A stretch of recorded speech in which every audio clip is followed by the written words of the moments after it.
Thousands of Zimbabweans leave home every year, searching for a better life.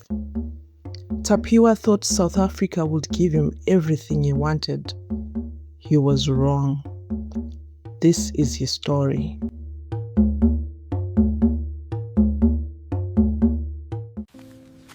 In a small village in Zimbabwe, there lived a man named Tapiwa. To everyone who knew him, Tapiwa was a good man.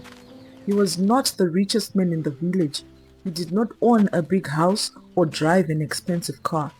He worked hard every day, doing whatever work he could find just to put food on the table. But to his family, he was everything. To his wife, Rudo, he was a husband who never gave up. And to his children, he was a hero. Every morning before the sun rose, Tapiwa would wake up, prepare himself for another day of searching for work, and leave home with one thought in his mind: his family.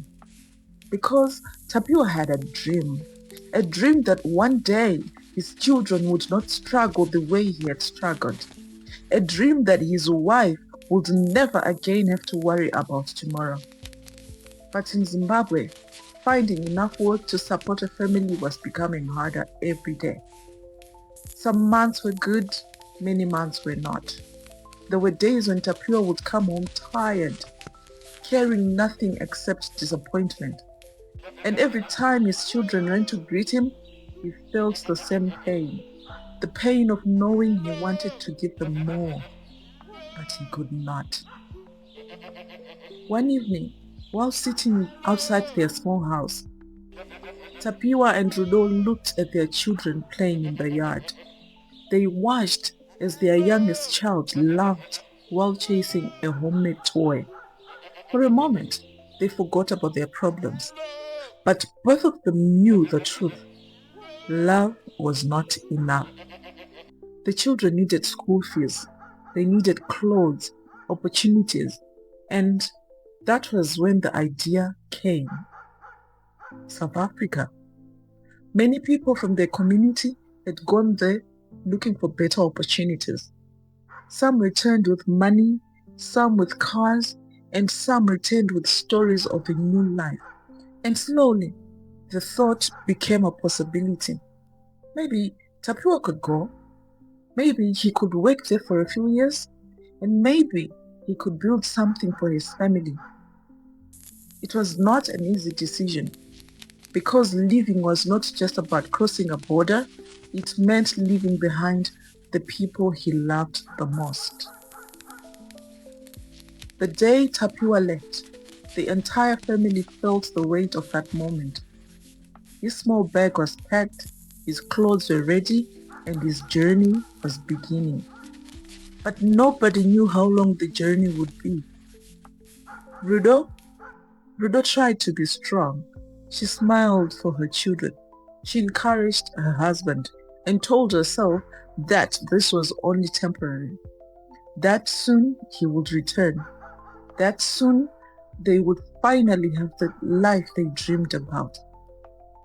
As the bus disappeared into the distance, Rudo stood watching until she could no longer see it. She did not know that she was watching the last day of the simple life they once knew. In South Africa, Tapiwa worked harder than he had ever worked before. The first few months were difficult. He slept in crowded places. He took whatever jobs he could find, and he faced loneliness and exhaustion. But every month, he remembered why he was there: his family. And slowly, things started improving. The first time money arrived home, Rudo cried. Not because it was a lot, but because it meant her husband had not forgotten them. The children were able to return to school. There was food in the house, and there was hope. When Tapiwa returned home after 3 months, it felt like a celebration. The children ran toward him. Rudo smiled as she watched him lift their children into his arms. He brought groceries, clothes, and gifts. And for a moment, Everyone believed the sacrifice was worth it. The village admired him. People said, "That is the man who cares about his family." The next few years seemed like a dream. Every month, money arrived.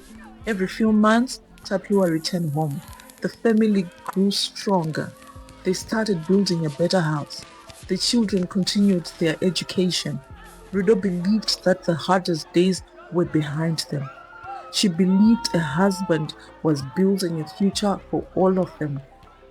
But life has a way of changing people, sometimes slowly. So slowly that nobody notices at first. The first change was small. The visits became shorter. Before, Tapiwa would spend every moment with his family. Now, he spent more time on his phone. Before, he would ask about every detail of their lives. Now, he seemed distracted. Ruda noticed, but she ignored. She told herself, "He's tired. Life in South Africa is not easy." She wanted to believe that, because sometimes the truth hurts more than the lie. Then one day, the 3 months became 4, then 5, then 6. The children stood at the gate waiting for their father. But the road remained empty. The groceries that always came every month, they stopped arriving. The school fees that were always paid on time were suddenly delayed. And for the first time since Tapiwa left, Rudolph felt afraid. Not because they had no money, but because she felt something disappearing, something more important, her husband's presence. One night, Rudolph sat alone after the children had gone to sleep. She looked at the phone in her hand. She had called many times. No answer. She looked at an old photo of their family. A photo taken when Tapiwa still believed that everything he was doing was for them. A photo from before distance changed everything. She held the phone close, hoping it would ring. But the house remained silent. Meanwhile, thousands of kilometers away, Tapiwa sat in a different world. A world that was changing him. New people, new experiences, and new temptations. And slowly, the man who once left Zimbabwe carrying his family's dream was beginning to forget the people who gave those dreams meaning. Years later, people would ask Rudolph, "When did you realize your husband was no longer coming back the same person?" And she would remember that night. That night the phone stopped ringing. The night the money stopped coming. The night she realized she was no longer waiting for her husband to return. She was waiting to find out if he still existed. Sometimes the hardest journey is not leaving home, it's finding your way back.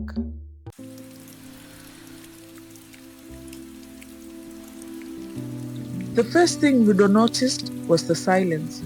When Tapiwa left for South Africa, that empty space next to her meant something. It meant he was doing this for all of them, for the family, for a better future. But years had changed things. The same space that once felt like sacrifice now just felt like absence. Every morning before sunrise, she would wake up, make breakfast, get the children ready for school, and live a life that was supposed to be shared, except it was not. Somewhere along the way, she stopped expecting him to come through the door. At first, Tapiwa called every day. He wanted to know everything, the children's jokes, what happened in the village, what Rudo was doing, everything. These calls made the distance feel small. Then work got busier. The calls got shorter. A few minutes turned into a few seconds. Sometimes he did not even call at all. One evening, Rudo waited for his call. She waited until midnight. When he finally picked up, she could hear it in his voice right away. Yes, I'm here. What is it? I just wanted to hear your voice. Are you okay? Something had changed. I'm so tired, he said. She did not need him to say anything else. She already understood. Because women know when a man's mind is somewhere far away. The children were young enough to believe their father would come home. Every time they heard a car on the road, their eyes went to the gate. Every holiday, they waited. Every month, they hoped. But one afternoon, the youngest asked his mother a simple question. Mama, when is Baba coming? Rudo knelt down and told him what she always told him. Soon, your father is working very hard for us. She saw it happen in that moment. The light in his eyes changed. He stopped believing her. You see, children are honest about things they no longer hope for. The money Tapiwa sent came late. Then it came smaller. Then it came late and small. Rudo stopped waiting for it and started working instead. She would wake before the sun and go to the market, carry heavy bags, count her coins carefully. Now, everything mattered because everything had to matter. She was carrying things her husband should have carried. At that moment, the village women started to notice her.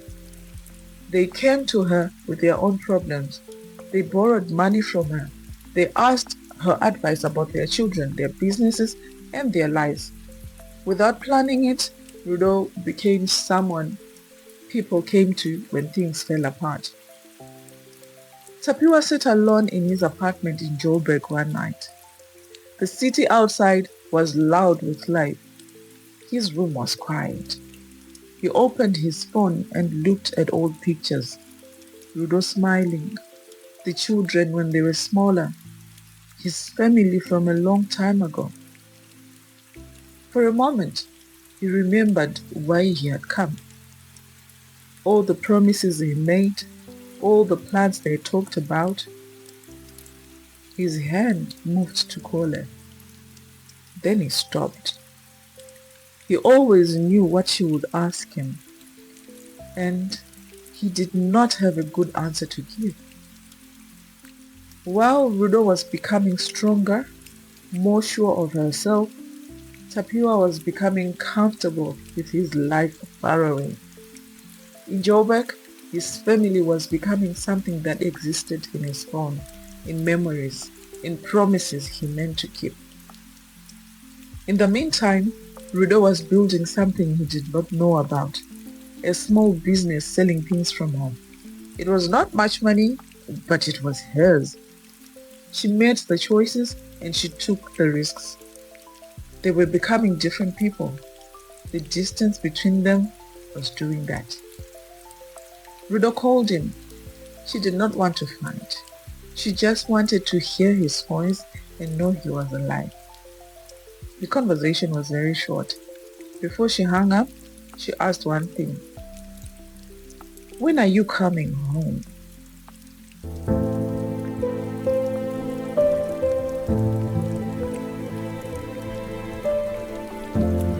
The silence on the line was heavy. Then he said the words she had been dreading. I don't know, Rudo. I don't know. He was finally being honest. She was finally hearing the truth. Maybe this was better than the lie. Or maybe this was worse. All the same, time kept moving. The children got older. They stopped asking every day when their father would come.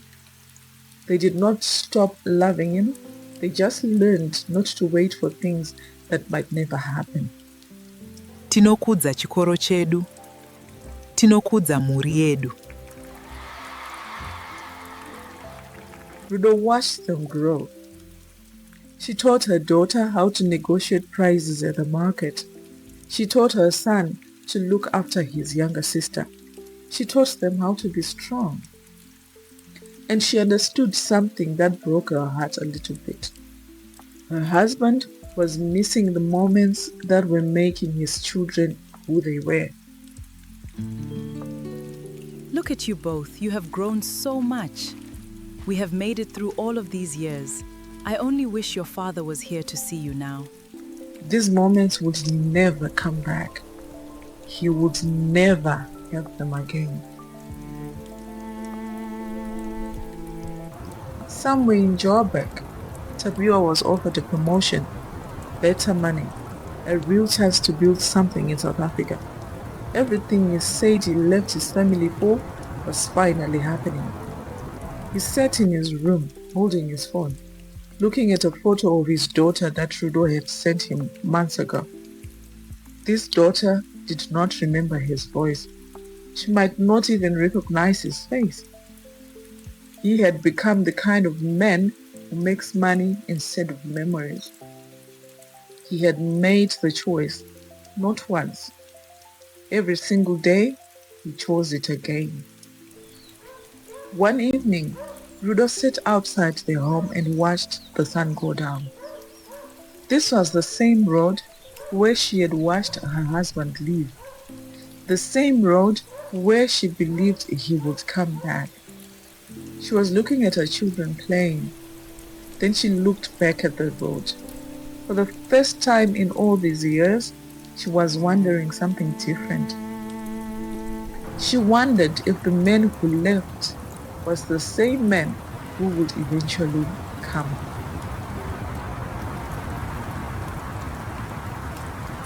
Tapiwa believed distance would bring him closer to the life he dreamed of. He did not know that every mile away from home would change him.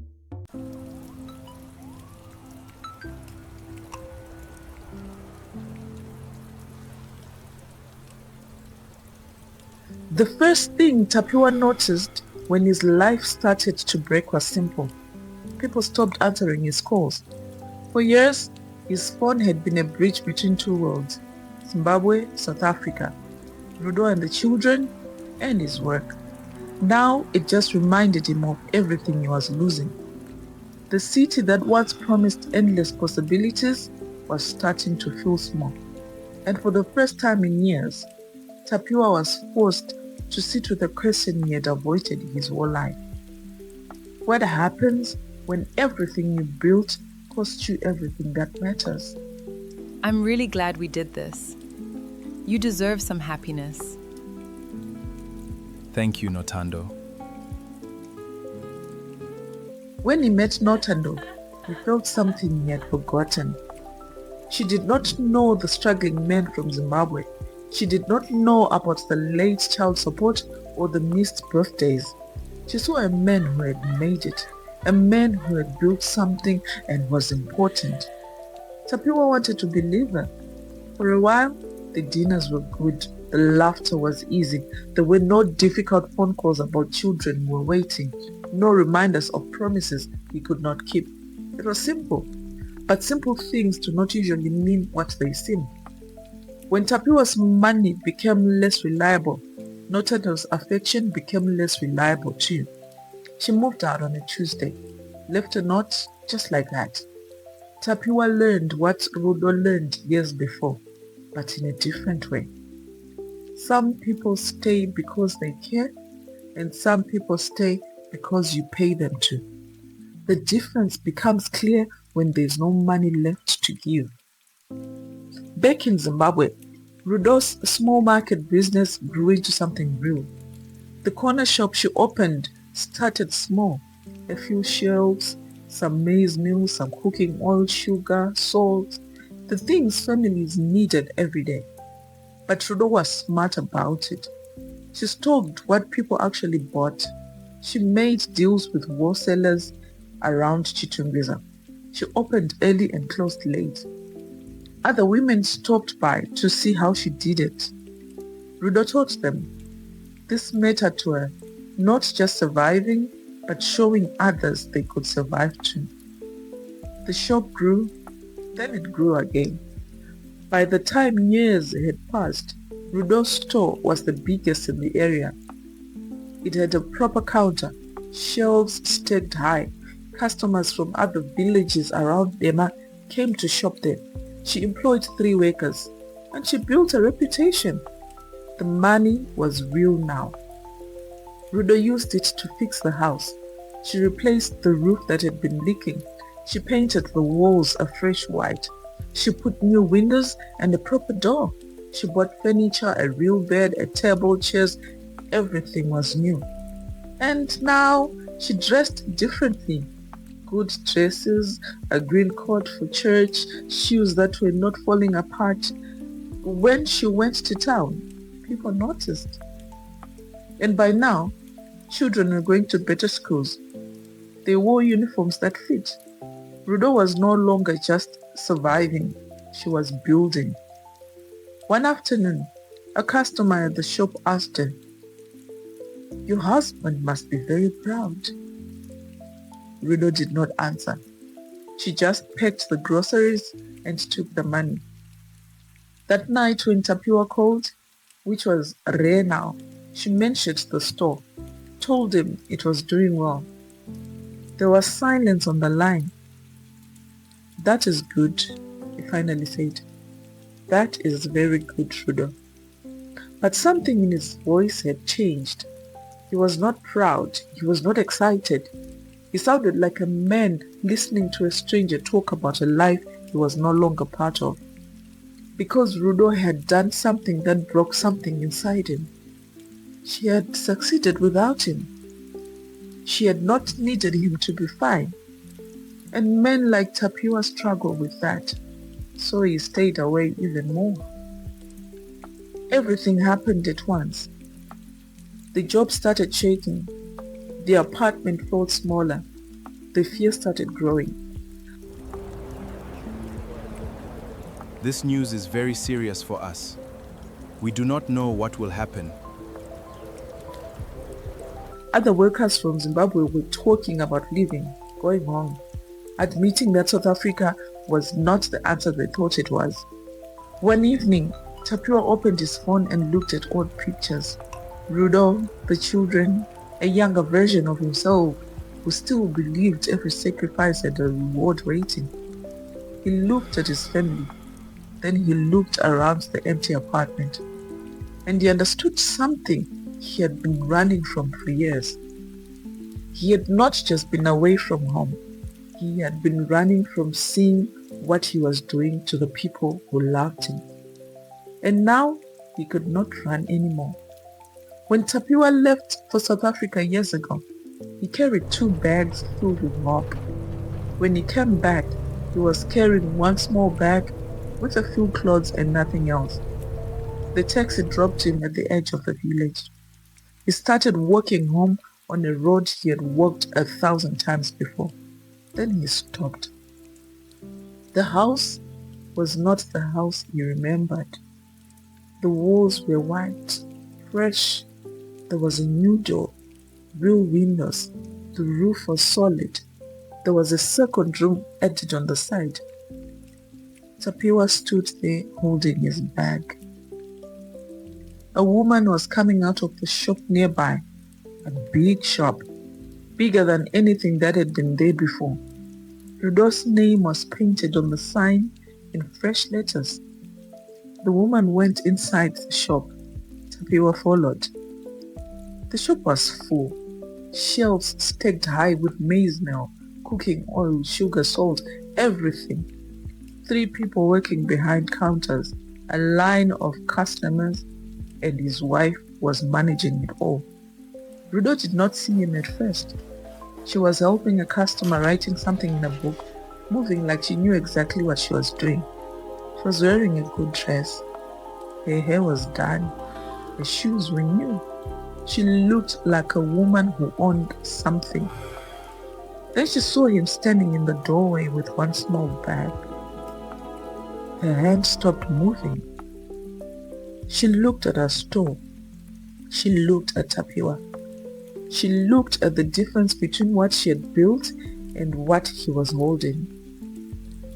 "Close the shop early for today," she told her workers. She did not say hello. She did not say welcome home. She just closed the shop and walked past him towards the house.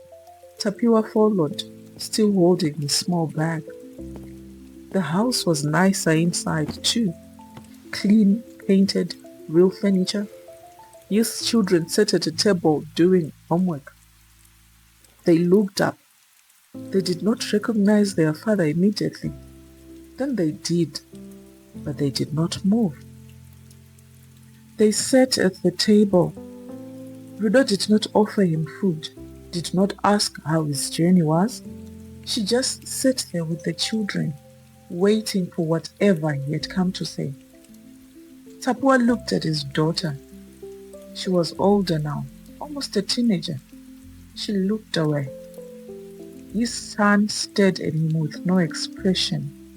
He looked at the renovated house, the furniture, the proof that they had done well without him, that they had built this without needing him.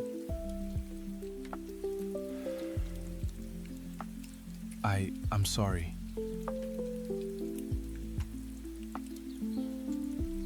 The words landed in the room like a stone in water. Nothing happened. Rudo did not move. His daughter got up and left without saying anything. His son stayed but turned his chair away. Tapiwa sat there holding his small bag in a kitchen his wife had built. Rudo looked at him. She did not look angry. She did not look sad. She just looked at him like he was a visitor who had overstayed. Then she got up and walked away too. And Tapiwa sat alone at a table in his own house, waiting for someone to speak, but nobody did. This is where the story ends. Not with forgiveness, not with reconciliation. Tapiwa's story is a reminder that chasing success should never mean losing people who matter most.